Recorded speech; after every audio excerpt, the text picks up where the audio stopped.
ایسی کبھی کوئی بات کسی دوسری جگہ کرنے جاؤ تو لوگ ڈرنے لگتے ہیں کہ بھائی صاحب ایسی بات ہے آپ کھلے اسٹیج پہ نہ کیا کرو.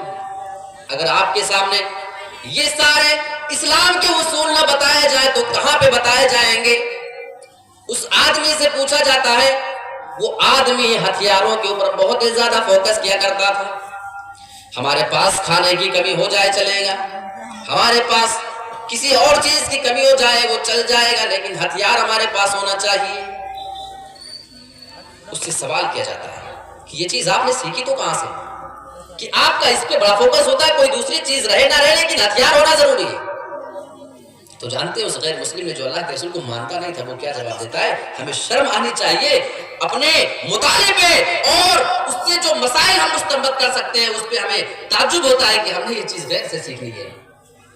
وہ جواب دے رہا ہے، میں نے محمد ابن عبداللہ کی لائف اسٹائل کو پڑھا تھا، میں ان کی زندگی کے آخری لمحات کو جب پڑھ رہا تھا، ان کی موت کے وقت جو حالات پیش آئے میں نے اس کا مطالعہ کیا. جب شام ہو چکی تھی ان کے ساتھی ان کی لاش کے پاس ان کے چہرے دیکھنے کے لیے آیا کرتے تھے.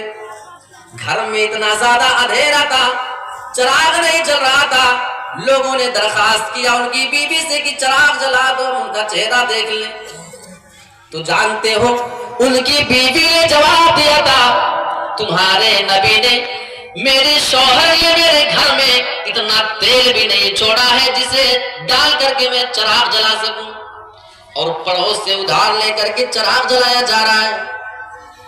وہ آدمی اس کو پڑھتے جا رہا ہے لیکن غور کرتے جا رہا ہے، مطالعہ کیسے کیا جاتا ہے غیر مسلم ہم کو سمجھا رہا ہے. یہ بول رہا ہے آگے کی صفحات کو میں جب پلٹ رہا ہوں تو میں کیا دیکھتا ہوں کہ اسی نبی کے گھر کی دیواروں پہ تلوار لٹک رہی تھی، اس کے گھر میں ہتھیار اس ٹائم پہ موجود تھے. بس میں نے وہیں سے اس بات کو سیکھ لیا ہے، کیونکہ لوگ محمد کو اپنا آئیڈیل مانا کرتے ہیں، پوری دنیا میں ان کی فالوور ہیں، ان کو لوگ بہت زیادہ فالو کیا کرتے ہیں. یہ بہت بڑے رشی اور نبی تھے. مجھے یہ معلوم ہو چکا ہے کہ انہوں نے یہ کام جو کیا ہے اس میں کوئی بہت بڑی حکمت ہوگی. کھانے کی چیز نہ ہو، آگ جلانے کی چیز نہ ہو، چل جائے گا، لیکن ڈیفنس کے لیے اور غیروں سے مقابلہ کرنے کے لیے آپ کے پاس ہتھیار کا ہونا یہ ضروری ہے.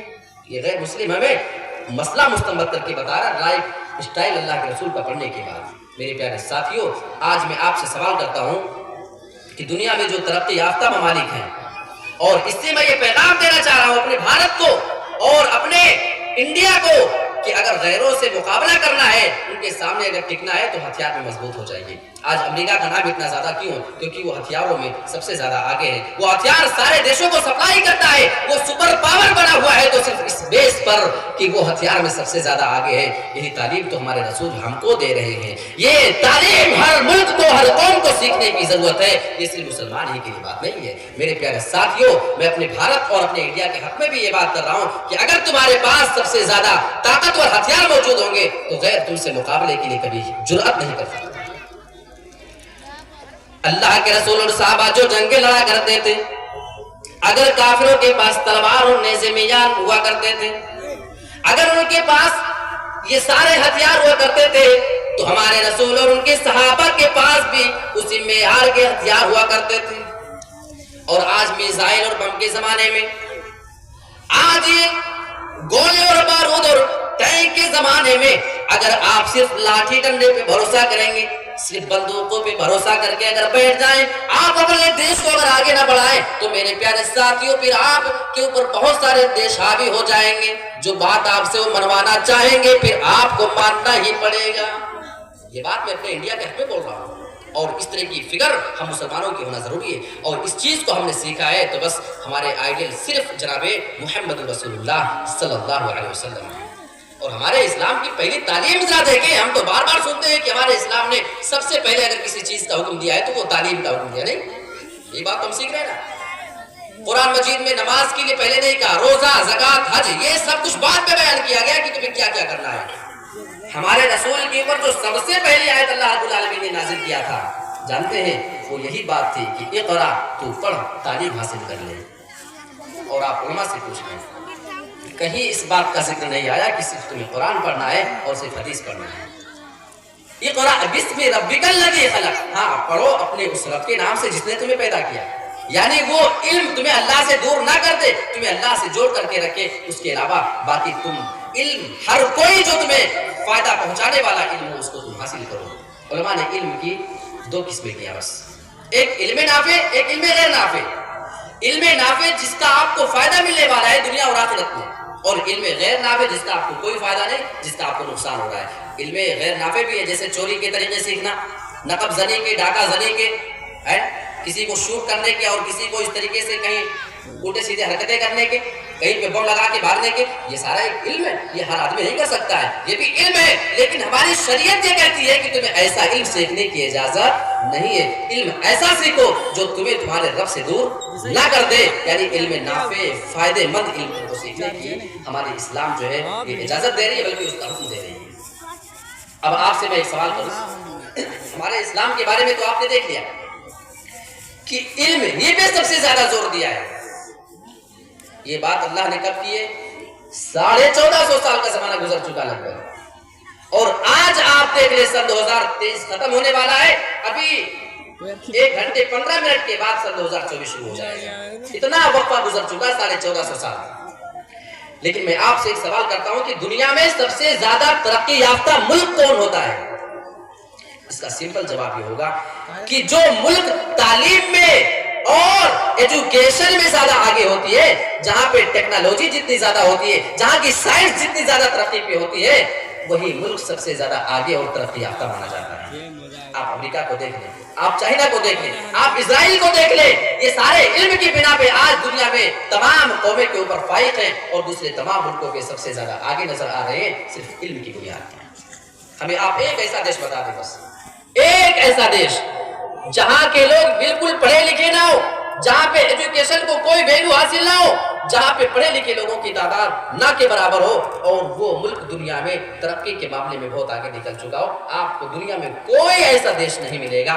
صرف تعلیم، جو تعلیم کے معاملے میں جو سب سے زیادہ آگے رہتے ہیں، ترقی انہیں کے مقدر میں آتی ہے. اور ہمارے اسلام نے تو ہم سے پہلے کہہ دیا تھا کہ اقرا، تمہیں تعلیم حاصل کرنا ہے. تعلیم یہ بہت ضروری چیز ہے.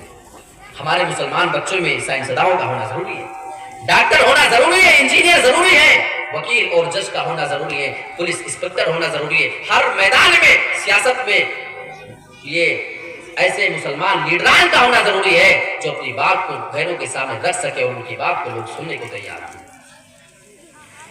ورنہ ہمیں اور آپ کو رونا پڑتا رہے گا.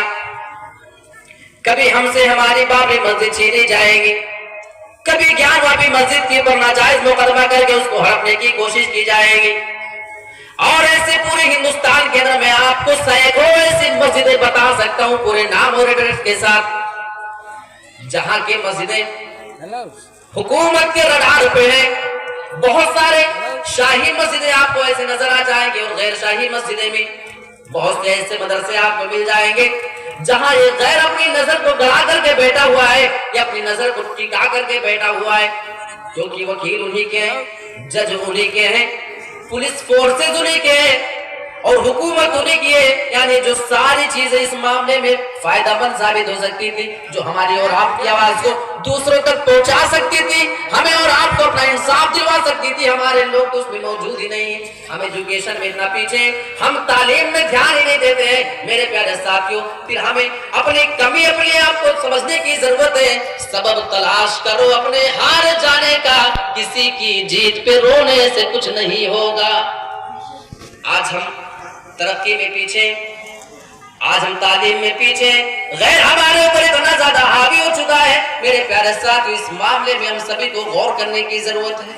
ایک مثال میں آپ کو دوں، بہت دلچسپ مثال ہے، غور سے سمجھیے گا تو سمجھ آئے گا. آپ نے شہباز پرندے کا نام سنا ہوگا. شیخ آپ کے یہاں کیا بولتے ہیں؟ باز. شہباز پرندہ وہ جو ہوا میں کافی دیر تک اڑتا ہے، وہ پنکھ پھیلا کے. آپ کے یہاں کیا بولتے ہیں شیخ؟ شہباز، باز. آپ لوگ شاید سمجھ رہے ہوں گے. آپ دیکھیں گے کہ ہوا میں وہ کافی اونچائی پہ اڑتا ہے اور وہ بڑا شکاری پرندہ ہوتا ہے. وہ مرغیوں تک کو، ان کے چوزوں کو اٹھا لیتا ہے، سانپ کو وہ اپنے چنگل میں پھنسا کر کے اڑ جاتا ہے آسمان میں. ہمیں شہباز پرندے سے کیا سیکھنا چاہیے وہ ذرا میں آپ کو بتا رہا ہوں. دیکھیے ذرا، جو چیز آپ کے سامنے پریکٹیکل ہے میں وہی چیز بتا رہا ہوں تاکہ آپ کے دماغ میں جلدی بیٹھ جائے. شہباز پرندہ جب کسی چیز کا شکار کرتا ہے تو اس کا مقابل کون ہے؟ اس کا مقابل جیسا ہوتا ہے اسی اعتبار سے یہ اپنی فیل کو تبدیل کرتا ہے. اگر اسے کسی کیڑے فترنگے کا شکار کرنا ہے، کوئی چھوٹا موٹا ایسے ہی ہے، تو آئے گا زمین پہ بیٹھ کر کے آرام سے اس کو دانے کی طریقے سے چو لیتا ہے، وہ زمین پہ بیٹھ کر کے اس کو کھا لیتا ہے. لیکن اگر اسی شہباز پرندے کو کبھی سانپ کا شکار کرنا پڑے، کسی زہریلے سانپ کا جب وہ شکار کرنے کا ارادہ کرتا ہے، اب وہ پرندہ اتنا زیادہ ہوشیار ہوتا ہے، وہ اتنا زیادہ ایکسپرٹ ہوتا ہے، اپنے میدان کے اندر اتنا عقلمند ہوتا ہے، اسے یہ معلوم ہوتا ہے اس سانپ سے اگر ہم زمین پر بیٹھ کر کے مقابلہ کریں گے، اگر زمین پر بیٹھ کر کے اس کو کھانے کی کوشش کریں گے، سانپ ہمیں اپنے جسم سے لپیٹ کر کے اپنے انڈر میں لے سکتا ہے، ہمیں کمزور کر سکتا ہے، یا اگر کہیں موقع پا جائے وہ سانپ زمین پہ ریگنے میں ماہر ہوتا ہے اور ہمیں ڈس سکتا ہے، لہٰذا وہ کبھی سانپ سے زمین کے اوپر بیٹھ کر کے مقابلہ نہیں کرتا ہے، بلکہ جب سانپ کا شکار کرنا ہوتا ہے آسمان سے اوپر ہی سے اپنے نشانے کو جمع کر کے آتا ہے اور اپنے چنگل میں پھنسا کر کے اس سانپ کو ہوا میں لے کر کے اڑ جاتا ہے، کافی اونچائی پہ چلا جاتا ہے، کیونکہ اس شہباز پرندے کو یہ معلوم ہے کہ سانپ طاقت رکھتا ہے زمین کے اندر ریگ کر کے ڈسنے میں، یہاں اس کی طاقت ہوتی ہے، لیکن اگر میں اسے ہوا میں لے کر کے اڑ جاتا ہوں، اگر اس کو میں آسمان میں لے کر کے چلا جاؤں گا تو پھر اس کی طاقت، اس کا پاور ختم ہو جائے گا. اب ہوا سے آسمان سے یہ بہت اونچائی پہ لے جانے کے بعد اس کو زمین کے اوپر چھوڑ دیتا ہے، اور زمین پہ گرنے کے بعد جب سانپ مر جاتا ہے تو اس کو اٹھا کر کے کھانا شروع کرتا ہے. تو اس سے ہمیں سیکھنے کو کیا ملتا ہے؟ ہمیں یہ بات اس سے سیکھنے کو ملتی ہے ہمارا مقابل جیسا ہو، سامنے والا دشمن جیسا ہو، اسی اعتبار کہ ہمیں آپ کو اپنی تیاری کرنے کی ضرورت ہے.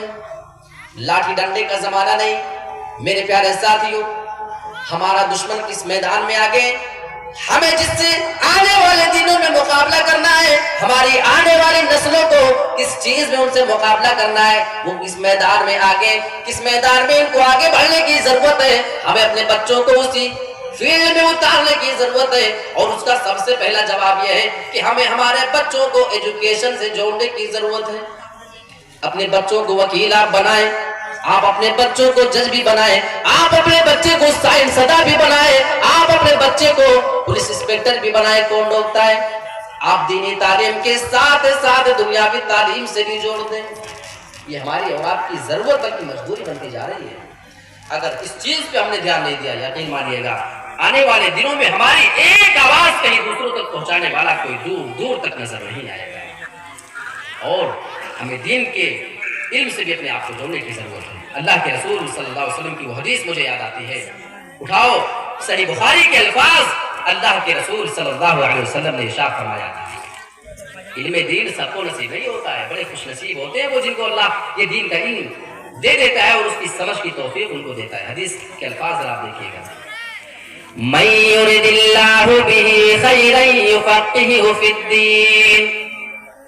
اللہ رب العالمین جس بندے کے ساتھ بھلائی کا ارادہ کر لیتا ہے، جس کے ساتھ اللہ رب العالمین بھلا کرنا چاہتا ہے، اس کے ساتھ اچھا کرنے کا ارادہ کرتا ہے، خیر خواہی کا ارادہ کر لیتا ہے، یفقہہ فی الدین، تو اللہ رب العالمین اس آدمی کو دولت نہیں دیتا ہے، اس آدمی کو کوئی بہت بڑا عہدہ نہیں دیتا ہے، یفقہہ فی الدین، بلکہ اللہ رب العالمین اس بندے کو دین کی سمجھ دیتا ہے، وہ عالم بن جاتا ہے، وہ حافظ قرآن بن جاتا ہے، وہ دین کو سمجھنے والا بن جاتا ہے.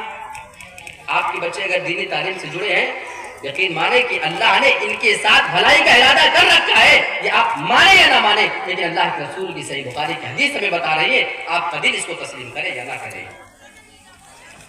اور یہ دین کا علم وہ چیز ہے، اللہ اکبر، اگر اس کو کوئی آدمی حاصل کر لیتا ہے، اللہ کے رسول کی ایک حدیث کو کوئی اگر سن لیتا ہے، آپ یہاں بیٹھے اتنے سارے لوگ، آپ کو اگر ایک حدیث پورے جلسے میں کوئی اگر یاد رہ جائے اور اس ایک حدیث کو آپ کسی دوسرے تک لے جا کر پہنچا دیں ویسے کہ اللہ کے رسول کی یہ حدیث ہے، تو جانتے ہیں آپ کو رسول دعا کیا دے رہے، بہت بڑی دعا آپ کو دے کے جان پاؤں. یہ دینی جلسوں کا بہت بڑا فائدہ ہے. نظر اللہ امرأ سمع منا حدیثا فحفظه حتى يبلغه غیرہ. اللہ رب العالمین ایسے بندے کو تر و تازہ رکھے، خوشحال رکھے، ہرا بھرا رکھے، جو میری ایک حدیث کو مجھ سے سن لیتا ہے اور اس ایک حدیث کو پھر وہ یاد کر لیتا ہے، اپنے ذہن میں اس کو بٹھا لیا کرتا ہے. حتی یبلغہ غیرہ، یہاں تک کہ اس حدیث کو دوسروں تک پہنچا دیا کرتا ہے. سننے کے بعد آپ کو یاد کر لینا ہے اور یاد کرنے کے بعد اسے دوسروں تک پہنچا دینا ہے. 3 اسٹیج ہے، سنیں، یاد کیجیے اور اس کے بعد دوسروں تک پہنچا دے.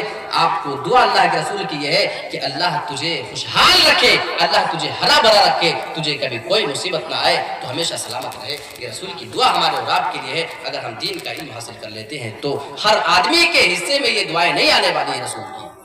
اور جانتے ہیں آج کل لوگ، ہاں جہاں میں نے ابھی بات پیش کی اس کے دونوں پہلو ہیں. دنیاوی تعلیم جہاں ضروری ہے تو دینی تعلیم بھی، ہمیں یہ دونوں چیزوں کو لے کر کے چلنے کی ضرورت ہے. اس کا یہ مطلب نہیں کہ اگر کوئی دنیا کی تعلیم حاصل کر لیا تو اس کے سامنے اب دین کے عالم کی کوئی ویلیو نہیں ہے، اس کے سامنے حافظ قرآن کی کوئی اہمیت نہیں ہے. بات ایسی نہیں ہے.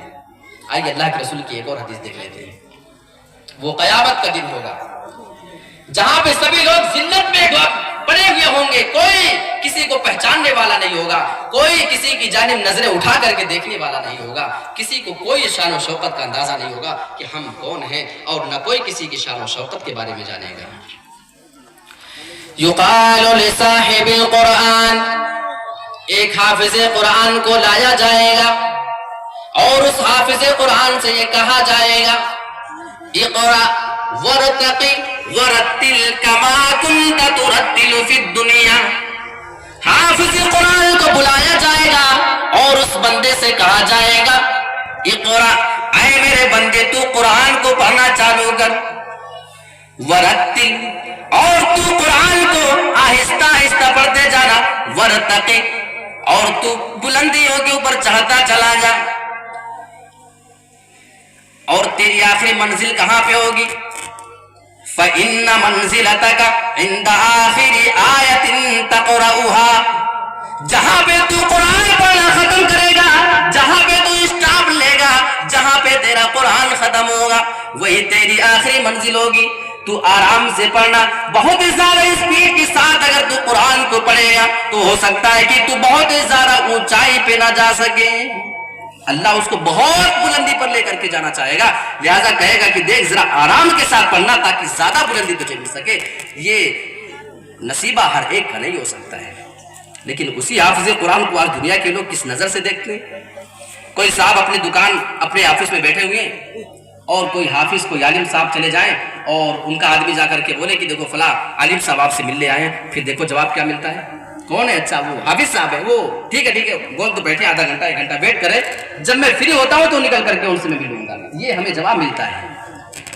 لیکن اسی آدمی کو آپ ابھی جا کر کے بتائیں کہ فلاں ڈاکٹر صاحب آئے، فلاں انجینئر صاحب، فلاں آفیسر ہے، ہاں وہ 1 منٹ، جسٹ اپنے سارے کام کو چھوڑ کر کے 5 سیکنڈ کے اندر وہ باہر نکل جائیں گے اس آدمی سے ملاقات کے لیے.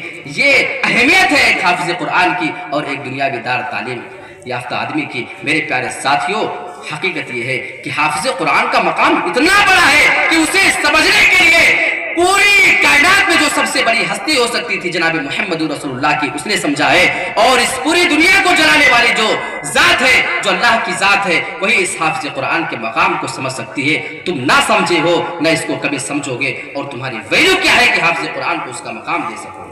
اسی بنا پہ اللہ رب العالمین اس کو قیامت کے دن بلائے گا اور کہے گا اتنی بلندی پر تو چلتے چلا جا کہ سارے لوگوں کی نظر جاتے جاتے جہاں پہ تھک جائے تجھے اتنا اونچا مقام دے دیا جائے گا. ایک اور حدیث بتاؤں، شاید اسی بات کو سن کر کہ آپ کے دل میں اپنے بچوں کو حافظ قرآن بنانے کا جذبہ پیدا ہو جائے. اللہ کے رسول نے فرمایا کہ حافظ قرآن جانتے کس کے ساتھ ہوگا؟ الماہر بالقرآن مع السفرۃ الکرام البررہ. جو آدمی دنیا میں قرآن پڑھنے میں ماہر ہوگا، جو حافظ قرآن ہوگا، وہ آدمی قیامت کے دن ان لوگوں کے ساتھ رہے گا مع السفرۃ الکرام البررہ، وہ آدمی قیامت کے دن بڑے معزز اور بزرگ جو چنندہ فرشتے ہیں ان کے ساتھ اس کا اٹھنا بیٹھنا ہوگا، اس کے ساتھ ان کا شمار ہوگا۔ ویسے تو فرشتے سبھی کے سبھی معزز ہیں، فرشتوں کا سبھی کا مقام اپنا اپنا اونچا ہے، لیکن ان میں بھی کچھ پوزیشن کے اعتبار سے، اس مقام کے اعتبار سے جو سب سے اونچے سب سے اعلیٰ ہوں گے انہیں کے ساتھ اس کا شمار کیا جائے گا۔ اب بتاؤ دنیا دار پڑھے لکھے آدمی کی اس حافظ قرآن کی سامنے کیا ویلو ہے، یہ حدیث ہمیں کلیئر کر کے بتاتی ہے۔ لیکن اس کا یہ مطلب نہیں ہے کہ جو آدمی قرآن کو بہت اچھا نہیں پڑھ سکا، جو کبھی حفظ نہیں کر سکا، جو کبھی عالم نہیں بن سکا، اس کے لیے محروم ہمارے رسول نے نہیں کیا ہے۔ اس کے لیے تو اللہ کے رسول نے دوہرے ثواب کا وعدہ کیا ہے، اور یہ حدیث تو ایسے لوگوں کو حوصلہ دلاتی ہے۔ والذی یقرأ القرآن، اور جو بندہ دنیا میں قرآن پڑھنا چاہتا ہے، وَيَتَعْتَعُ فِيهِ، وہ قرآن کو پڑھتا ہے لیکن وہ اٹک اٹک کر کے پڑھا کرتا ہے۔ جب وہ قرآن کو پڑھتا ہے صحیح سے پڑھنا اس کو نہیں آتا ہے، وَيَتَعْتَعُ فِيهِ وَهُوَ عَلَيْهِ شَاقٌ، جب وہ قرآن پڑھتا ہے تو قرآن کا پڑھنا اس کے اوپر دشوار گزر رہا ہے، اس سے بڑی مشکل کا سامنا کرنا پڑتا ہے۔ اللہ کے رسول فرماتے ہیں ایسا آدمی جو دنیا میں قرآن پڑھنے کی کوشش کرتا ہے اور اٹک اٹک کے وہ پڑھا کرتا ہے، بھول جاتا ہے، پھر آیت کو ریپیٹ کرتا ہے، بار بار اس کو پڑھنے کی کوشش کرتا ہے لیکن وہ ہمت کو نہیں آتا ہے، اللہ کے رسول اس کا مقام بیان فرماتے ہیں لہو اجران، اے لوگوں کیا جانتے ہو اس آدمی کو ڈبل ثواب دیا جائے گا، اس آدمی کو اللہ رب العالمین دوہرا ثواب سے نوازے گا۔ ایک تو قرآن پڑھنے کی، دوسرے جو اس کے اوپر مشکل پڑھ رہا تھا، اس کو گرا گزر رہا تھا، اس کے اوپر بار بار وہ پریکٹس اور کوشش کر کے پڑھ رہا تھا، لہو اجران، اس آدمی کو ڈبل ثواب دیا جائے گا۔ یہ ہے قرآن مجید جو کم پڑھے لکھوں کو بھی محروم نہیں کرتا ہے اور حافظ اور عالم کو بھی محروم نہیں کرتا، ان کا تو مقام ہی کچھ اور ہے۔ یہ صرف اور صرف اسلام دے سکتا ہے سبھی لوگوں کو انصاف کے ساتھ۔ اچھا، یہ علم دین کی اہمیت جو ایسی ہے نا کہ اگر کوئی بندہ اپنے آپ کو علم دین سے جوڑ لیتا ہے تو یہ سمجھ لیں کہ وہ آدمی جنت کے راستے پہ چلتے جا رہا ہے۔ اچھا، ابھی آپ سے پوچھا جائے کہ آپ کو جنت کا راستہ بتا دیا جائے تو آپ چلنا چاہو گے؟ ہر کوئی چاہے گا نا کہ فوراً سارا کام چھوڑ کر کے، پھر چاہے آپ کسی کو 1 کروڑ روپے کا پیشکش کر دیں کہ کروڑ لے لو رک جاؤ، تو نہیں رکنے والا۔ رکیں گے؟ نہیں رکیں گے، ہم تو نہیں رکیں گے، نہ آپ رکیں گے۔ دنیا کی ساری دولت جنت کے سامنے بیکار ہے، اور ہو کیوں نہ ہو، کیونکہ اللہ کے رسول کی وہ حدیث، آپ سے مسلم کی حدیث دیکھ لیں، حدیث قدسی ہے جس میں اللہ رب العالمین ارشاد فرماتا اسی جنت کے بارے میں، اعددت لعباد الصالحین، میں نے اپنے نیک بندوں کے لیے ایسی جنت تیار کر کے رکھی ہے، ما لا عین رأت، جسے کسی بھی آنکھ نے آج تک دیکھا نہیں ہے، ولا اذن سمعت، کسی بھی کان نے دنیا میں اس کے بارے میں آج تک نہیں سنا ہے، ولا خطر علی قلب بشر، اور کسی بھی آدمی کے دل میں اس کا وہم و گمان تک نہیں گزرا ہوگا۔ میں نے اپنے نیک بندوں کے لیے ایسی جنت تیار کر کے رکھی ہے۔ اب بتائیے کون کون جانا چاہتا ہے اس راستے پہ؟ سبھی لوگ تیار ہوں گے الحمدللہ۔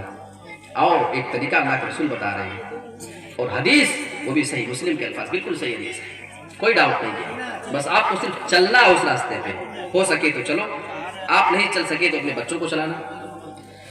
من سلک طریقا یلتمس فیہ علما سہل اللہ لہ بہ طریقا الی الجنہ، جو آدمی ایسے راستے پہ چلتا ہے، دنیا میں وہ آدمی اس پہ علم حاصل کرنا چاہتا ہے، علم دین کا کوئی راستہ اگر تلاش کر کے چلنا چاہتا ہے اس پہ چلنا شروع کر دیتا ہے، یلتمس فیہ علما سہل اللہ لہ بہ طریقا الی الجنہ، اللہ رب العالمین اس راستے کی وجہ سے، دین کے راستے پہ چلنے کی وجہ سے، اس علم دین کے حاصل کرنے کی وجہ سے اس آدمی کے لیے جنت کے راستے کو ہموار کر دیتا ہے، آسان بنا دیتا ہے، یعنی اس آدمی کے لیے پھر جنت کا راستہ ہموار اور آسان ہو جاتا ہے، وہ جنت کے اندر اس راستے سے چلا جائے گا۔ وہ راستہ ہے علم کا، اور اس کے اوپر عمل کریں اور اپنے آپ کو آپ جنتی بنانے کی کوشش کریں۔ ایک اور حدیث بہت کام کی سناتا ہوں، دیکھیے صحیح مسلم کے الفاظ ہیں، اور اس حدیث کے اندر تو اتنی زبردست باتیں، اور میں آپ کو کچھ بڑے اہم پوائنٹ بتاؤں گا، اور ایسے ایسے حالات میں نے اس دنیا میں دیکھے ہیں، فوراً مجھے یہ حدیث یاد آئی۔ اللہ، مطلب دل اندر سے رونے لگتا ہے کہ یہ ایسی بھی حالات آ سکتے ہیں جس کے بارے میں ایک آدمی کبھی تصور بھی نہیں کر سکتا ہے۔ پہلے وہ حدیث آپ سن لیں۔ اللہ کے رسول جناب محمد رسول اللہ فرماتے ہیں کہ ایک آدمی جب مر جاتا ہے تو اس کے عمل کا سلسلہ ختم ہو جاتا ہے۔ اذا مات الانسان انقطع عنه عمله، جب انسان مر جاتا ہے اس کے عمل کا سلسلہ ختم ہو جاتا ہے، وہ نیکیاں نہیں کرتا ہے۔ الا من ثلاثۃ، ہاں مگر تین ایسی چیزیں کہ ان تین چیزوں کی وجہ سے مرنے کے بعد بھی اس کا ثواب اس آدمی کو ملتا رہے گا۔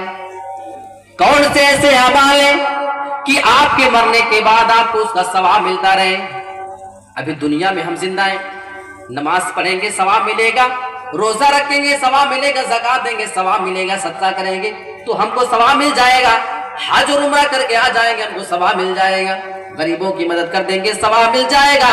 لیکن میرے پیارے ساتھیوں، کیا آپ جانتے ہیں کہ جب ہم مر جائیں گے اب نہ ہم نماز پڑھ سکیں گے، نہ روزہ رکھ سکیں گے، نہ زکات دے سکیں گے، نہ حج اور عمرہ کر سکیں گے، ہماری نیکیوں کا سلسلہ ختم ہو جاتا ہے۔ لیکن ہمارا اسلام ایسا مذہب ہے جو ہمیں اور آپ کو مرنے کے بعد بھی محروم نہیں کرنا چاہتا ہے۔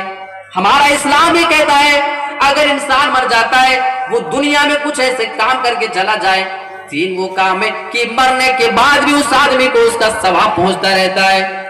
کتنا بڑا خوش نصیب آدمی ہوگا وہ کہ وہ دنیا سے تو جا چکا ہے، ہماری اور آپ کی نظروں سے وہ مر چکا ہے، وہ قبر کے اندر لیٹا ہوا ہے، لیکن دنیا میں کچھ کام ایسے کیے تھے کہ اس کو ثواب ابھی تک مل رہا ہے۔ اللہ سے ہم دعا کرتے ہیں اے اللہ تو ہم تمام مسلمانوں کو ایسے اعمال کی ضرور کوشش کرنے کی توفیق عطا فرما کہ ہم مر چکے ہوں، ہمیں سارے لوگ بھلا چکے ہوں، جہاں پہ ہمارے بھائی بہن بھی ہمارے کام نہ آ سکے، ہمارے بیوی بچے ہمارے لیے دعائیں نہ کریں اور دنیا داری میں پڑ جائیں، ہمیں اور آپ کو کبھی وہ یاد نہ رکھ سکے، لیکن اللہ تو ہمیں بھی ان تین کاموں کی توفیق دے دیں کہ جن کاموں کی وجہ سے ہمارے لیے مرنے کے بعد بھی ثواب ملتا رہے۔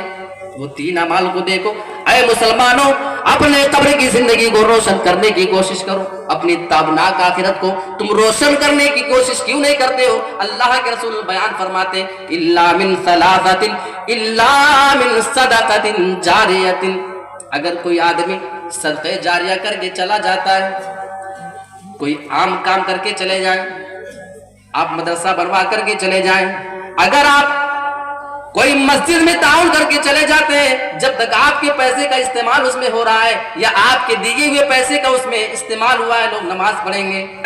اللہ کے رسول فرماتے ہیں وہ آپ کا صدقہ جاریہ ہے، آپ نے کہیں ٹیوب ویل بنوا دیا ہے، کہیں کوئی مدرسہ چلا دیا ہے، ایسا کوئی کام کر کے چلے جائیں، آپ کے مرنے کے بعد بھی آپ کو اس کا ثواب پہنچتا رہے گا۔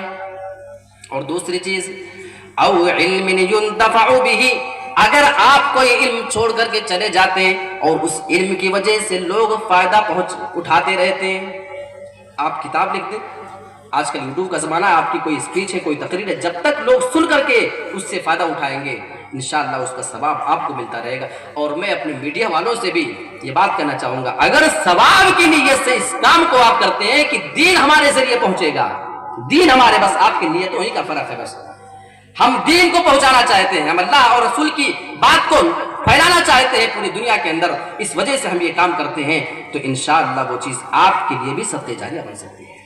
ہم بھروسہ رکھیں اللہ پر۔ اور تیسری چیز بہت کام کیے، اللہ کے رسول فرماتے او ولد صالح يدعو له، اگر کوئی آدمی دنیا سے انتقال کر جاتا ہے لیکن اپنے مرنے کے بعد اس نے اپنی اولاد ایسی چھوڑی ہے جو اولاد اس کی نیک ہے، اور نیک اولاد اگر ہوگی تو آپ کے لیے وہ دعائیں ضرور کرے گی۔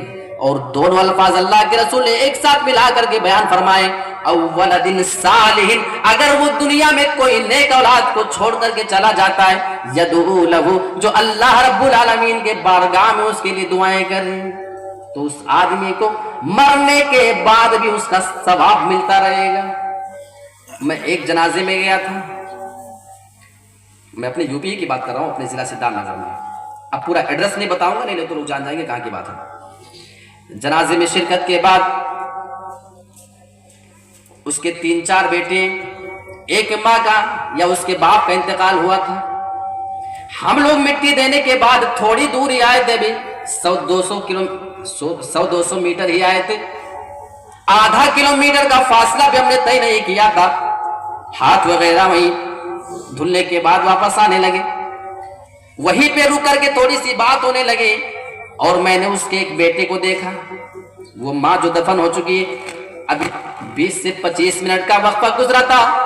اللہ کے رسول فرما رہے ہیں جب انسان مر جاتا ہے تو منکر نکیر اس انسان کو قبر کے اندر بٹھا کر کے سوال و جواب کر رہے ہوتے ہیں. اس کی ثابت قدمی کے لیے ہمیں دعا کرنا چاہیے. غیر تو غیر، ہم اور آپ اپنے اولادوں کو ایسا چھوڑ کر کے جا رہے ہیں. جب یہ منظر میں نے اپنی آنکھوں سے دیکھا تھا، اللہ کی قسم مجھے یہی حدیث وہاں پہ یاد آئی. اولاد صالح یدعو لہ، اگر کوئی نیک اولاد کو چھوڑ کر کے چلا جاتا ہے تو اس کی اولاد اگر اس کے لیے دعائیں کرے گی، اللہ رب العالمین سے اگر اپنے والدین کے حق میں وہ دعائیں کریں گی تو اللہ اس کے لیے آسانی پیدا فرمائے گا، اس کا ثواب اس آدمی کو پہنچتا رہے گا. لیکن یہاں پہ منظر کچھ اور تھا. میں نے اس آدمی کو دیکھا جو بالکل نوجوان ہے، ہٹا کٹا ہے، اس کی بوڑھی ماں کا انتقال ہو چکا تھا. ہم لوگ کھڑے یوں ہی باتیں کر رہے تھے اور تھوڑی ہی دیر میں سب سے پہلے وہ آدمی جانتے ہیں کیا باتیں کرنے لگا. کھیتوں کی فصل دیکھو، وہاں کی فصل ذرا اچھی آئی ہے اور یہاں کی فصل خراب دکھ رہی ہے. وہ کھیتوں کی بات کر رہا ہے کیونکہ اس کے والدہ نے، اس کے والد نے اس کو دنیا داری تو سکھا دیا تھا لیکن دین کی کوئی تعلیم ہی نہیں دیا تھا. اسے بتایا ہی نہیں کہ دینی چیز کیا ہوتی ہے، دینی مزاج کیا ہوتا ہے. میرے پیارے ساتھیوں، اور اتنا ہی نہیں، آگے کا جو منظر تھا میرا روکٹا کھڑا ہو جاتا ہے. اللہ کے رسول جناب محمد رسول اللہ کی یہ حدیث مجھے وہیں پہ یاد آئی تھی. وہ آدمی اپنی جیب سے سگریٹ کی ایک ڈبی نکالتا ہے، سگریٹ اپنے منہ پہ لگاتا ہے. ابھی 20 سے 25 منٹ کا وقفہ گزرنے پایا تھا لیکن وہ نوجوان وہیں پہ سگریٹ نکال کر کے اس کو ماچس سے جلا کر کے دھوئیں اڑا رہا ہے.